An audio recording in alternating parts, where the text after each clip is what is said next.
A very warm welcome from the team in our From Risk Thinking to Resilient Thinking session at Understanding of Risk Conference 2020. I would like to introduce our speakers to you who will be hosting this short session on risk thinking versus resilience thinking. First of all, a special welcome to Tim de Wale.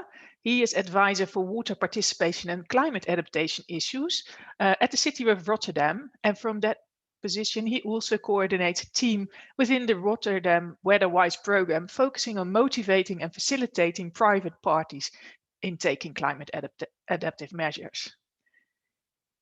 Besides Tim, we also have Vivek C. Dahami. Vivek is Sustainable Aviation Lead and Airport Consultant at NACO, and he has a considerable experience in airport sustainability, airport climate resilience, and airport planning. So he will tell all about resilient airports. Then we have Micheline Houillet. She is resilience consultant at Royal Koning DHV in the field of serious gaming and interactive stakeholder engagement. For example, the Circle tool, focusing on cascading effects between critical infrastructure networks, and STAIN, a multi-stakeholder tool to design resilient strategies for cities and cross-learn from the solutions and strategies of other cities. She will introduce STAIN to us in the session as well. Then my name is Lisette Heuyer. I'm your host for this session and will also kick off with an introduction, sharing our vision on resilience and my position at Royal Koning DHV as Global Director Resilience. So thanks for joining and let's get started.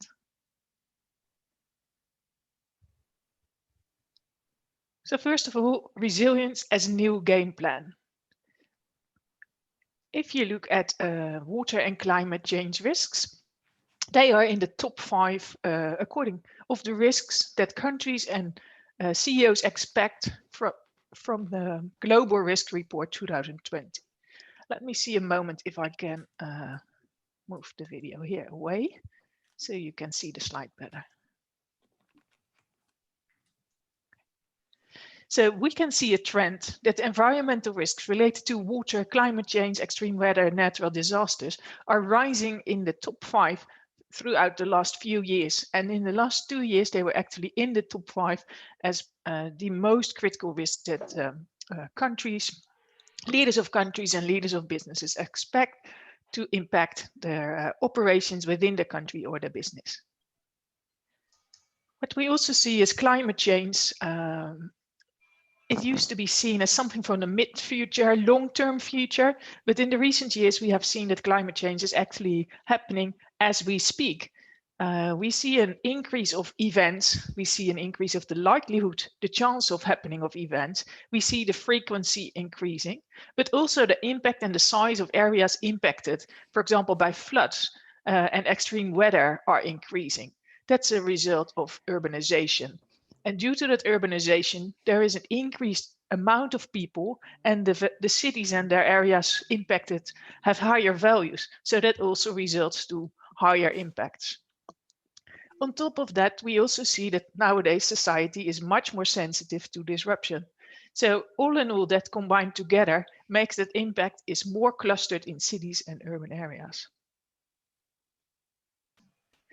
If you look at flood risks, on one hand, you might see flood risk and climate change, natural disasters as global challenges we face as a world altogether, which is absolutely true. So the challenges are globally.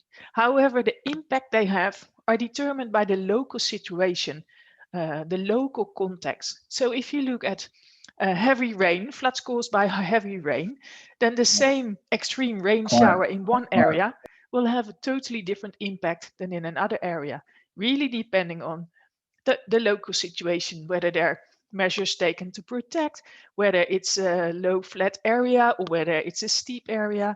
So the physical and the social geography of that area determines what the impact is locally. So although the global challenges are there, the local context really determines the local impact of disasters like floods. If we look at the economic impact, you can clearly see the UNISDR have done a lot of statistics on this, that over the last 20 years, floods and storms are part of the most impactful hazards. So here you can see a breakdown of the economic losses and also numbers of people affected per disaster. So the number of people affected by floods is actually 45%. And for the economic losses, you can see storm and wind play an enormous role, followed by floods and earthquake. What we see in today's society, I already mentioned that cities nowadays are much more sensitive to the disruption, is that there's a link, you can see a kind of triangle link amongst critical infrastructure, businesses and industries, and the financial sector. So let me explain that. I've just mentioned to you that the global challenges, the impact of those challenges are actually determined by the local situation. So that means if there's a local situation with critical infrastructure and the infrastructure falls out due to a hazard, we see that nowadays, because of 24/7, 365 days a year just-in-time delivery, fallout of such infrastructure also impacts businesses and industries making use of that infrastructure. And that's something we've clearly seen in this year due to COVID. So that was a pandemic, not a natural hazard, but the effect was the same. So fallout of infrastructure in the full chain of just-in-time delivery has an impact on businesses and industries. And the financial sector is also related to it, since they often have loans or insure either the infrastructure side or the businesses and industries. So if there's fallout and there's a hampering of the economic business of a company, then that has impact on, well, the insurance company has to pay out or a loan will not be returned. So financial sector runs a portfolio risk due to climate change, extreme weather and natural hazards because their involvement with infrastructure and businesses. So these are really interconnected and there is a cascading impact. If you look from economic damage perspective, you can see that in 2019, 232 billion economic damage happened across the world due to natural hazards. So an amazing amount. So what you then see, we just identified that global challenges lead to local context, and the local context determines the local impact. But due to these cascading effects and this interactivity amongst businesses, financial sector and infrastructure with a strong impact on society and economy, the local impact becomes actually global impact. And that's what we saw with COVID this year as well. So because of that, we see that the need for resilience is increasing. So, but if we talk about resilience, what is resilience? UN Climate Resilience Initiative, they have identified resilience as the ability to anticipate, absorb, and reshape after an event. IPCC have identified resilience as the capacity of social, economic, and environmental systems to cope with hazardous events or trends or disturbance, responding or reorganizing in ways that maintain their essential function, identity, and structure, while also maintaining the capacity for adaptation, learning, and transformation. So there's an element of response, but also transforming into better. So my personal opinion about resilience is that I see a trend where we moved from protection in the past, for example, against floods. We really focused a lot, especially in the Netherlands, on flood protection, building dikes, building hydraulic structures to keep the water out.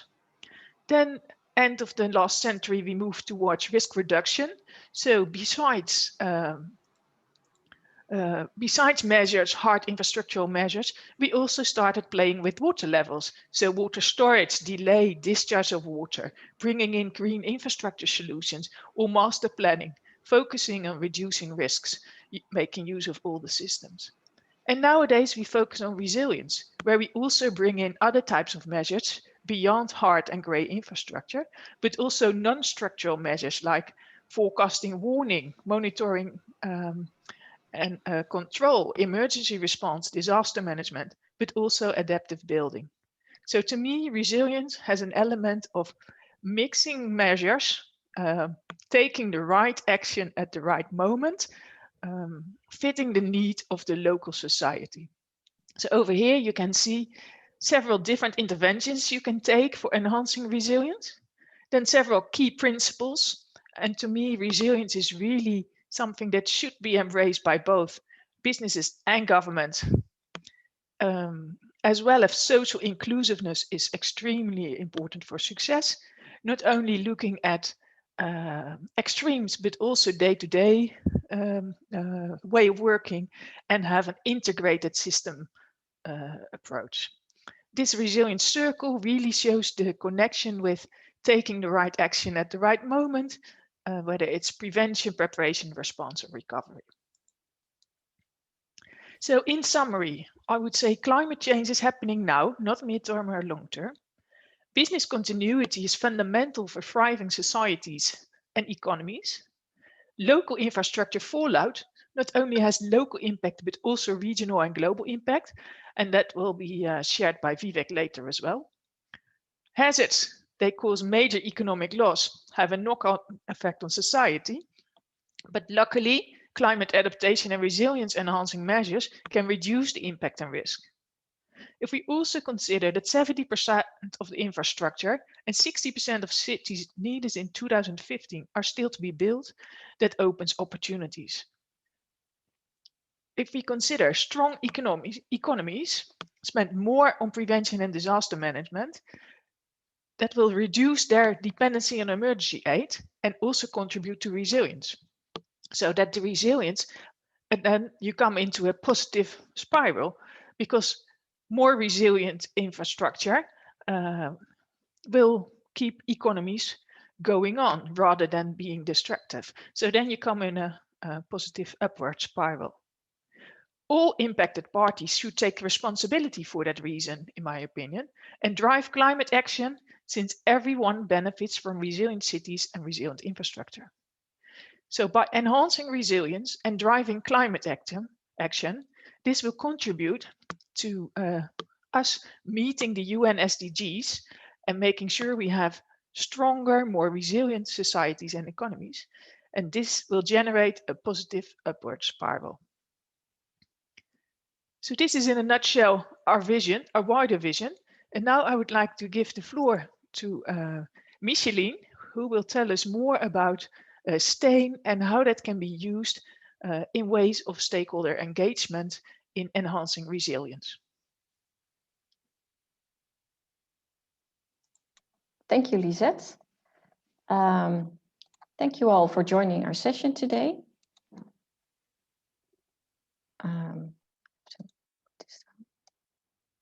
I'd like to share some thoughts on the difference between subjective data and objective data and how you can merge that into your resilience strategy. First of all, I would like to discuss with you the way we currently build adaptation plans. It can be climate adaptation, but also other adaptation plans. There's detailed data of different types of hazards and risks available, and we tend to focus on very local issues because of that. For instance, we have a water map and we focus on the local issues and local solutions there. And we do the same for heat island effects, air quality, for instance, and other topics. And then what you get is really detailed plans for each topic, but not an integral one. And sometimes it's really difficult to generate an integral one based on these really detailed plans. And sometimes, because we have so much objective data available, we sometimes do not acknowledge the importance of local knowledge in this process, where the city themselves can talk about the people who live there, what's already been done, and how things combine in the best ways.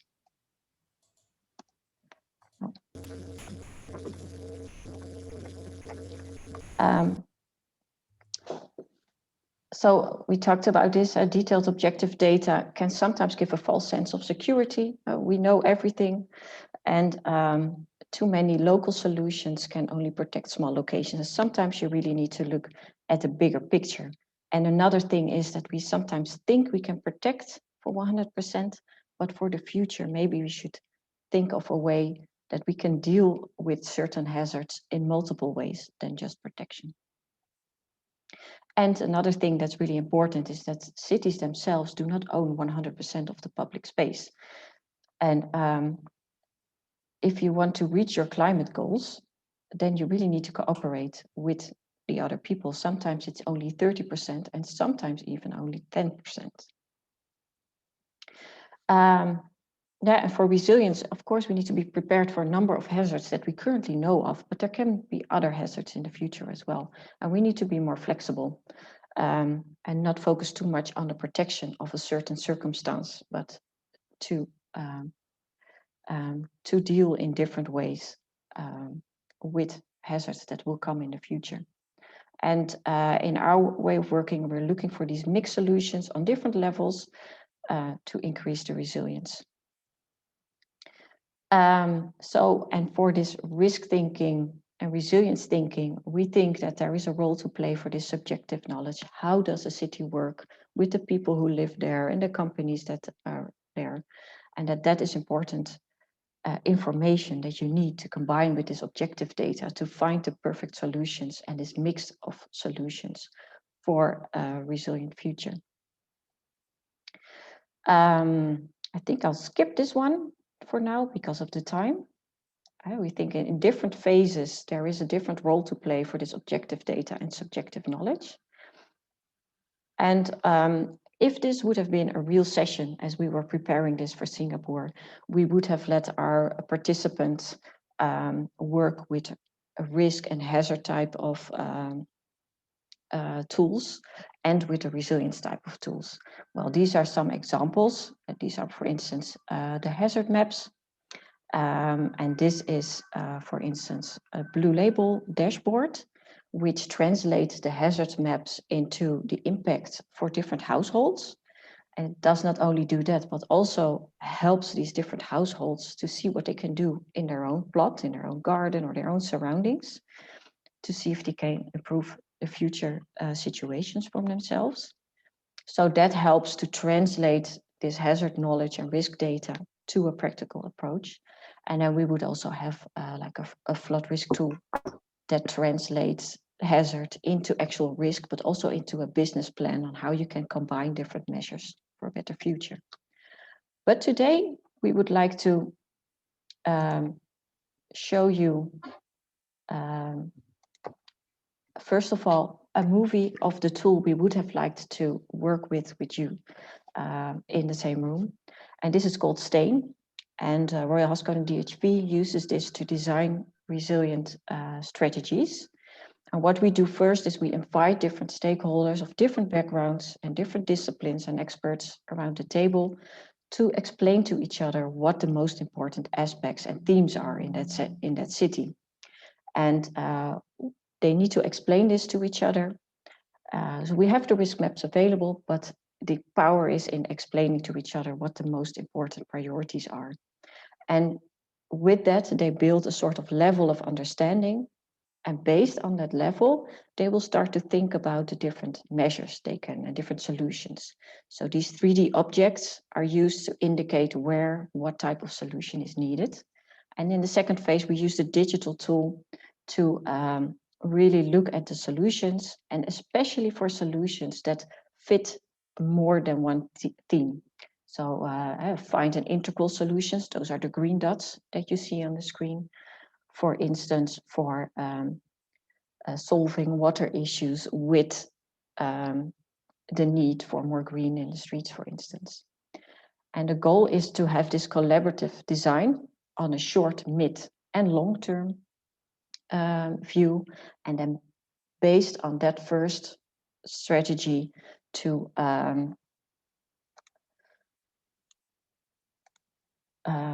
where is my PowerPoint? Here. Based on that strategy, work on a plan. Well, I hope you've seen my video. Not sure if it showed. Otherwise, I will share the link in a minute. So we had some case studies for Zwolle. We had a nice case study where they were looking for a new drainage system in the city. And during the discussion, they talked about a combination with other solutions to improve the whole city center. And they came up with a green square combined with this new drainage system. But because of this green square, they could build the drainage system in a less robust way, which is a bit more cheap. And another case is the one for Rotterdam, where Rotterdam has finished their city resilience strategy, and they needed to translate that into a neighborhood approach. And for this neighborhood, we did a session with different experts from Rotterdam themselves, mixed disciplines. And what was really nice is that they looked for locations where there are opportunities possible to do something. And on those locations, they looked for solutions that would benefit water management, but also social cohesion, mobility, and things like that. So it was really nice to see that process working in that way. And a really nice compliment of the participants was that they learned so much from each other during this session. So in a conclusion, we use a little bit of gaming techniques in here to reach that level of comprehension, because we want everybody on the same page to start building that first design together. And that works really nicely. And I think cities are really ahead in that resilience thinking, and they're always looking for these combinations, especially with technical combinations and social improvements. And yeah, and we really think that collaborative design helps the resilience design process toward an actual plan that help the risks that we know of at the moment, but also other risks that we do not know of yet. And with that concluding slide, I would like to ask Lisette to take over again. Thanks a lot, Micheline. Unfortunately, I could not see the video, so I recommend adding the video to the chat box so people can click and have a look themselves. Really interesting to see and learn more about STAKE and the interactive stakeholder engagement you can do using it. I would then like to give the floor to Tim de Wale from City of Rotterdam to explain to us how you mentioned how cities are really front runners, and I think City of Rotterdam is definitely one of the key front runners as well. So I'd like to give the floor to Tim to be inspired with more examples of how to enhance resilience at different levels involving all kinds of stakeholders. Go ahead, Tim. Yes, thank you. I will tell you something more about the city of Rotterdam and how we deal with resilience and climate adaptation. And yes, this is an overview of the city. You can see we have a large port. It's really well known, but we are also well known for our climate adaptation and how we deal with that. And it all starts with a robust system. So we are focusing on a good sewage system so that the water can, the rainwater can flow away.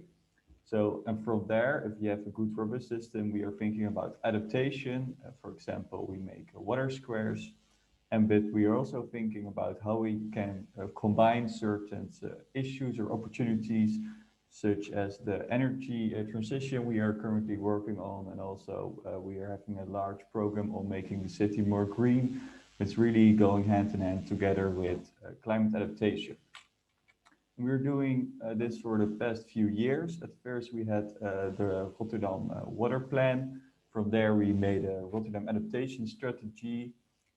We did some pilots in that phase, and now we are really scaling up and doing a city-wide approach with the Rotterdam Waterwise program, which is really focused on making the city climate adaptive together with the city. Here you can see some pictures that show how we did it over the last few years. You can see some water squares in the middle. On the right bottom, you can see that we also experimenting with floating buildings. But we also made some really large underground water storages, which is not really visible for people, but this helps making the system more robust. And what is different with the Rotterdam Weatherwise program is that we are now also focusing more on the private space. We say almost 40% of the space is public, which means that it's like our space of the municipality, but a lot of it is private. One of the biggest stakeholders in that are the social housing corporations. So we really want to cooperate with these stakeholders to make the city climate adaptive as whole. Well, as I told, social housing corporations are really important. We have four big ones in Rotterdam. We are making agreements with them, but we're also focusing on real estate developers and also homeowners, where I will tell you more in a bit. So we are focusing on public space. We are taking measures there. So as we have done for the past few years, making schools climate adaptive, so the children also benefit from it, making water squares, etc. We're doing it together with the city. This is also called risk dialogue. We used Steen for this in the Oude Noorden, one of the neighborhoods in Rotterdam. But we're also really focusing on this private area, and we are doing that with a neighborhood approach and also with the subsidy program. And another interesting thing is that Rotterdam has a lot of flat roofs, which is a really good opportunity to make a green or green-blue roofs to store more water. And a lot of time people ask me, well, all these small measures that you're taking together with these private organizations or with these homeowners, do this really benefit? And I always say yes, this does benefit. All the small steps together do make a good impact for the city as a whole.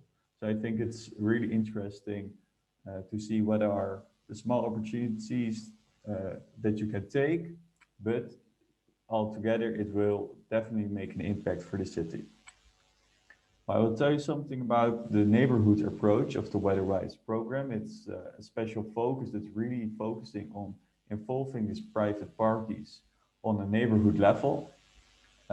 We are having a climate action team, which contains people from the municipality, but also people that live in a specific area, entrepreneurs that are focusing on making the city climate adaptive.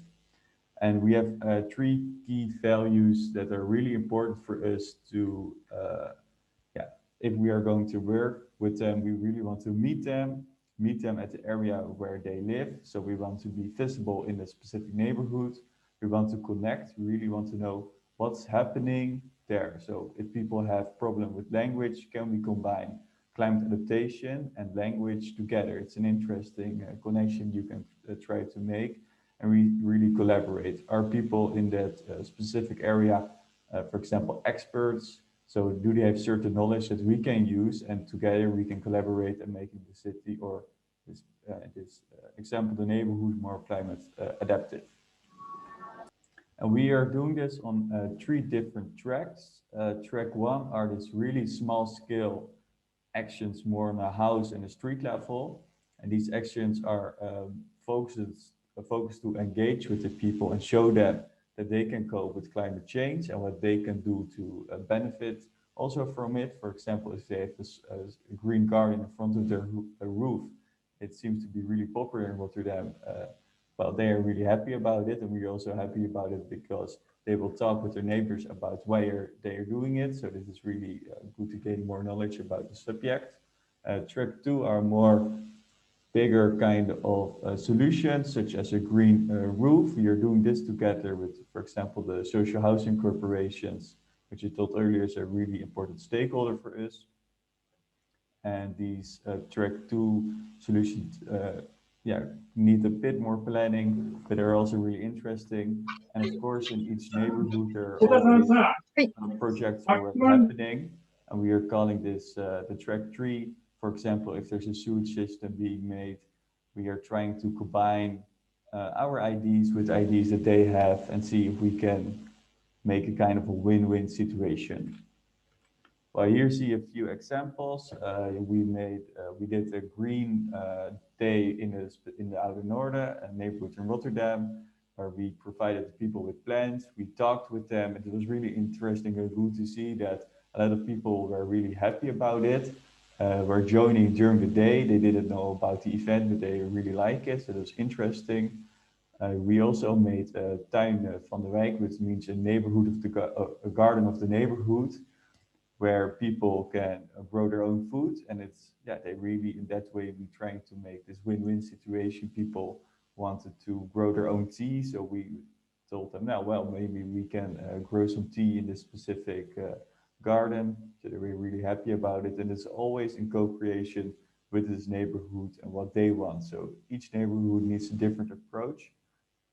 And we're also working together with, for example, Observer May, which is an organization in Rotterdam that's really focused on engaging with locals. And they already have a big network. So for us, it was really interesting to see, well, can we share our thoughts and ideas on how to connect with them and how to take climate adaptive measures with their thoughts. And this is really working very well. So we are now organizing several actions throughout the city together. And here's where you see my final example. This is well known. This is the Bentham-plein. It's one of the first water squares, maybe in the world even. And it's really designed together with the people that live, but also work there. There was, for example, a school where the people of the school, the children asked, well, can we have a more playground? So we made a basketball and football field there. But there also was an art school. This is also the opportunity for people to perform there, to do art. And it's also just a place to hang out. So there, this way you give it a multifunctional use to it, and it really benefits the whole neighborhood. Thank you.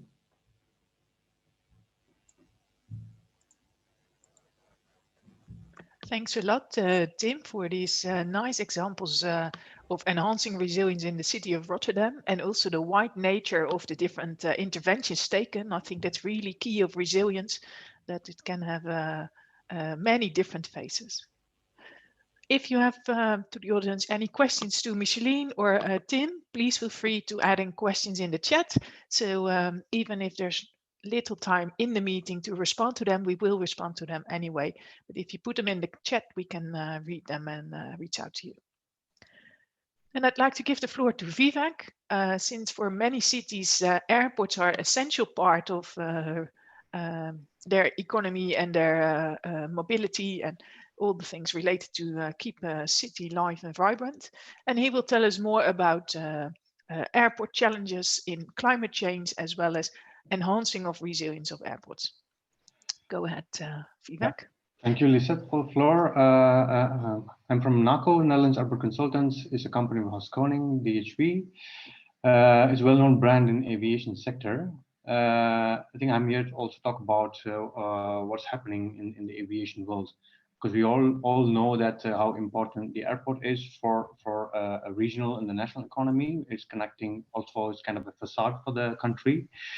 Already in 4 years ago, the UN body, the ICAO, International Civil Aviation Organization, already urged airports to prepare for climate change. So that's not only proven, but also it can be kind of witnessed. That's in most of the developing countries. As you can see in the bottom, there are 3 pictures representing the impact from Taiwan airport. The top is in Malaysia. So this is what keep on increasing, and we already saw that major 20 airports around the world have been flooded in the past 5 years. Like Lisa mentioned, flood is one of the top climate impacts compared to the other climate vectors. What astonishing thing about it is that we can mitigate it, but then we need to do it collectively. So one of the good examples is the Don Mueang airport. This is the situation after 2011 floods in Bangkok. So in Bangkok, they have 2 airports, one in the city, one is outside the city. There's a new airport named Suvarnabhumi. During that situation, the Don Mueang was flooded, and then the new airport, the Suvarnabhumi, was not flooded because it was built on a polder. At the same time, even though this airport is flooded, the new Bangkok airport was not flooded, but then the access to the airport was flooded. So I think the passengers were not able to reach there. So the thing is, it's not only about protecting the airport, but also it needs to be part of a regional protection system or a resilience a pathway. Otherwise, it's not going to help in either way, because airports are one of the critical infrastructure during the crisis situation, mainly for the evacuation and emergency services. So it's not only the outside of the airport get impacted, but also it will have a big damage on the internal as well. The terminal buildings, especially most of the airports have their power backup system in the underground. That means that they will have even a power outage because of the flooding issue. So those things needs to be considered upfront, even the design state. So one of the examples I'd like to show here is the one study that we did for Singapore, Changi Airport, where I think we find that the collective approach was implemented. So as the city and the national government are well aligned, so this really showcased more or less kind of replicated what's there in Netherlands. So a collective approach, where Singapore, they call it as a whole of government approach to coordinate the climate change issues. So there was a body formed directly under control of the Prime Minister, a resilience working group, where all the key decisions have been made. And then they also include the research institutes and also the water agency, the building authority, who will be more on the execution side of it. And also they included the authority from the critical infrastructure. So in this case, the Civil Aviation Authority for representing the aviation sector. So they all joined hands together in this, and then I think they formed a team. So where we helped to develop the plan for them along with these key stakeholders. So what we've done is a pretty straightforward and quite effective approach, that we kind of identified the critical climate vectors which are more relevant for Singapore. That's the sea level rise, extreme rainfall, and also the low visibility is also an issue at Singapore. And then we identified the critical infrastructure at the airport, like runway, ATC. There's a long list. Why we identified that is that we can think of local measures to protect such critical infrastructures, just to help airports during the emergency situation. So, for instance, we don't no need to worry about the ponding in the grassland next to the airport, but we are worried about runway, for instance. And then, based on the critical assets, we assess the impact on operations as well, and also the impact on assets. Based on the impact assessment, we prioritized the vulnerable assets and operations, and then we come up with the adaptation pathway. So that's for short term, mid term, and long term. This is just to give an idea of what could be the local measures, for instance, from the climate vectors. This is more within the airport premises. I will talk about a bit more on what we can do as a regional level. For instance, lightning is also one of the key climate change issues for Singapore, and also not only for Singapore, but also for most of the coastal cities. Because most of the airport employees are working outside on the apron when it comes when it is as a situation of lightning. Then I think we can utilize this lightning shelters that they can go protect themselves. The other hand is the detention pond. This is more for the to store the runoff water. So I think there we use the principle of delay, store, and drain for the flood management system. So another important thing about resilience is that, okay, what is the level of risk that you're ready to take? So what is your risk appetite? Instead of just taking that I'm going to protect my airport, full airport for a level, then I think meaning that you will start investing a lot of money unnecessarily. So I think we need to identify, like I mentioned earlier, we need to identify the critical assets and then maybe we can define what are the risk thresholds for each of those assets. So here's an example for the sea level rise and storm surge. So we looked at the different scenarios, more for the climate change aspect, and then we had a discussion with the key stakeholders to decide on what is the level of risk for instance, for runway, what is the level of risk that they're ready to take for terminal building. So that varies a lot. For runway, it's really high. So we took once in 1,000 years, but for the other areas, it's once in 100 years you can treat it.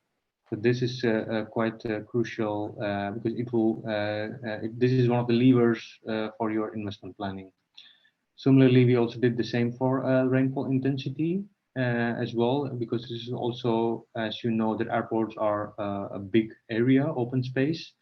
And it can turn into a big swimming pools in the end. So meaning that you need to have an enormous amount of pumping capacity, storage capacity. So to minimize that, we need to think of, okay, how much are we ready to take the risk? And also try to use the other catchment areas around you to facilitate your storage and the drainage purposes here. So this is quite important. So this is also one of the key things that we need to look at. And then when I talked about the regional measures, that's where I think it's getting more interesting. And also this is where we are talking about the real collaboration with the municipality and then authorities and the national government level. So this is one of the examples. For instance, this is the arterial road on the east side of Singapore. So they have raised it by 0.8 meters. So this is now acting as a leeway for the airport and protecting the airport from sea level rise. So this is one of the hard measures, like Lisa mentioned earlier, but I think this was done in collaboration with the airport. So meaning that the airport have not invested in this, but they are benefiting from it. But this was raised during these kind of discussions. So this kind of simple regional measures can have a big impacts on the resilience planning. So to do this, this of course needs a lot of collaboration, interaction. So I think in one of the things I like to mention here is that what Micheline showed is the stain tool, what was one of the things that we can use to stimulate these discussions, because that's where I think we can identify the cascade effects. Okay, if the airport was flooded, what will happen to their downstream and the other way around. So then I think we can identify who are the critical owners who will be affected, and then who can basically save them. So it is the airport needs to invest to save their downstream, or I think it's the municipality can do a little and then also save a big critical infrastructure here. Once we can identify the critical assets and operations, and then we are talking about the timeline. So for instance, for short term, we can protect the assets locally. So this is also can be a part of the adaptation plan. So we can look for the temporary solutions in the near term to keep the airport operational, but at the longer term and mid and long term, we can think about the airport perimeter level or district level measures, like I showed one before. So I think we can already start the dialogue earlier phase in this. One of the things that we identified here is that we are seeing it from the airport perspective, but at the same time, we also want to cover from the regional perspective.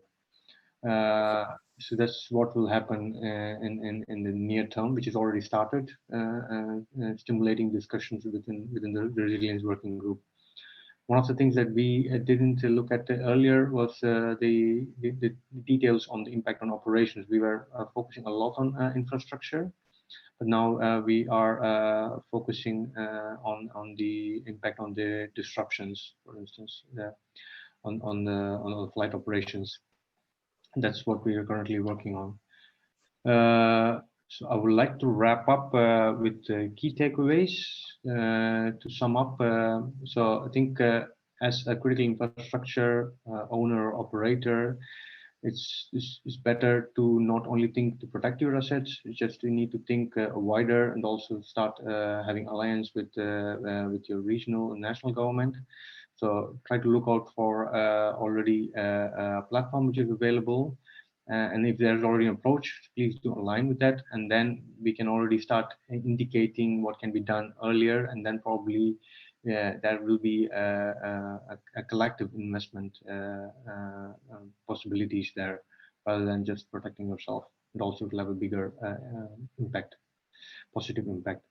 And along with that, we can also decide on the risk appetite. That's where I think the stain tool helps really well to really show what will be the impacts, and then we can have a healthy discussion. Then we can make a decision on what is the level of risk everybody is ready to take, and then who is accountable for instance, and then based on the level of risk that we're ready to take, we can already start thinking about measures. That's where I think also the stain tool really helps to share the subjective data which experts bring into the session, along with the objective data which is already been showcased during the session. Then I think we can talk with experts with data.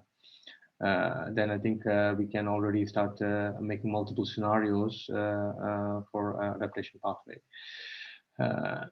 Like I mentioned about the pathway, then we can already even talk about what is the timeline for each of those measures, how we need to phase each the measures, and then who takes responsibility in the short term, mid-term, and the long term.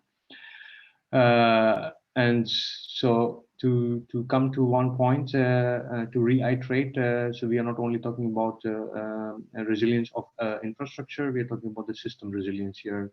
So I think we need to have a collaborative effort. So for that, we need to have a collaborative tools to help with that. This is a case of an airport. So which is one of the critical infrastructure, like Tim mentioned about ports, how well the adaptation has been implemented at Rotterdam. Like that airport is also one of the critical infrastructures for mostly the coastal cities and also island nations, and the small island nations, which is kind of a lifeline for their economy and growth. Yeah, so that's it from me. Thanks for your time and for listening. Thanks a lot, Vivek. Really interesting to learn about the different pathways of measures that are there, as well as the different ways of looking at airports as part of being cities, and really to have system resilience as a combination to focus on. So let me share my screen for a second.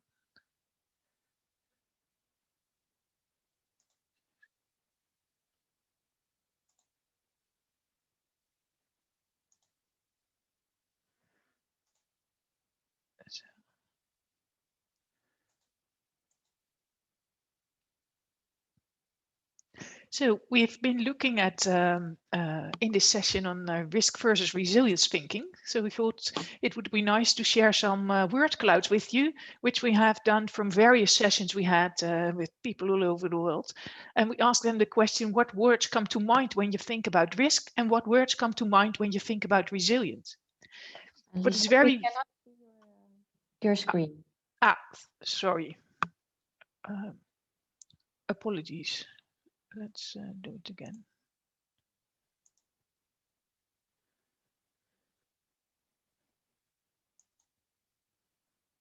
Is this better? Yeah. Thanks, Micheline. Yes, thanks. So we've asked the question, what words come to mind when you think about risk, and what words come to mind when you think about resilience? And over here you can see the different answers and what was mentioned most. What you really see with the risk part is that uncertainty and danger are popping up a lot, whereas on the resilience side, adaptation and transformation comes really strong across. So if I look at those word clouds, I think the risk part is more from a threat perspective. So I get more negative feelings if I look at that word cloud. Whereas for resilience, I think the power is of resilience is that it's often seen as an opportunity rather than as a problem. So although we know the world is complex and uncertain, resilience is really about switching perspective from problem recognition to opportunity identification. That's what we also clearly saw in the story of Tim on the City of Rotterdam. Combining short-term solutions, but move away from short-term solutions to long-term future preparation. So resilience is on one hand about bouncing back when there's an event, but then it's not only about recovery from an event, but building back better and being more prepared and more resilient afterwards.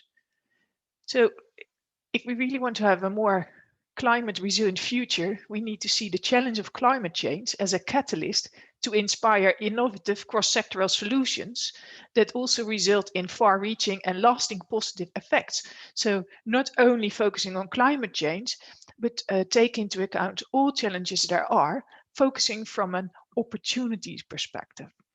So the human adaptive capacity is also an essential quality for enhancing resilience. So key for resilience, and that comes from the word cloud very strongly across, is adaptation. Adaptation from us as humans, as well as the way we work, the way we live, the way we have our society and economies organized. In a nutshell, if I summarize what we've done in a bird's eye flight throughout this session, we have concluded that climate change is actually happening now and not something in the midterm or long-term future, has its caused major economic loss and have a huge knock-on effect on society. Local infrastructure fallout not only has local impact, but also regional and global impact due to cascading effects and the interconnectivity.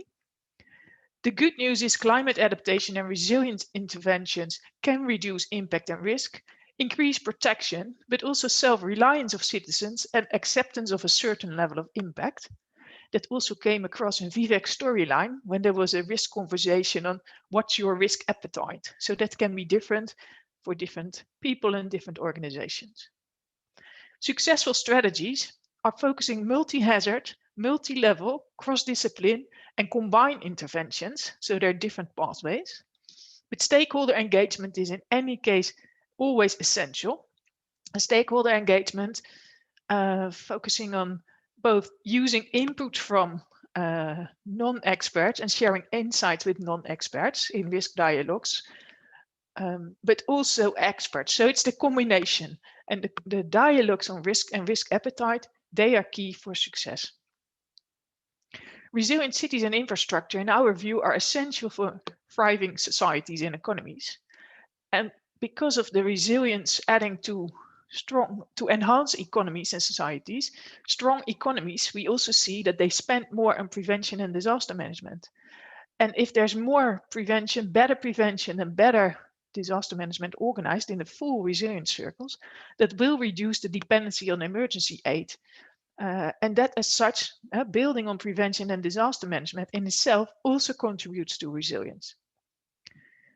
In our view, all impacted parties, whether it's public, private or citizens, they all should take responsibility and take climate adaptation and resilience enhancing measures. And that can be varying from Singapore Airport to citizens who have more green around their houses and reduce heat stress in those levels. So it can be measures at totally different scales with a different impact, but all in all together, everyone should take responsibility for what they can do, and all in all together, it will benefit everyone and contribute and add on to each other.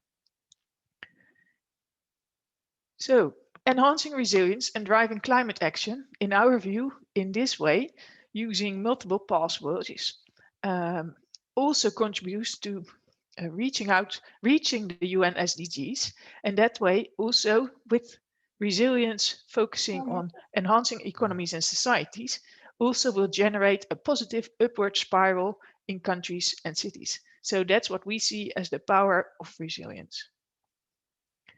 This was in a nutshell our session. I would like to thank you very much for all participants joining this. We have shared a link to a summary of the slide set in the chat box. So please have a look, and thank you very much for joining. And don't hesitate to reach out to us if you're interested to learn more or have questions. Thanks a lot for now.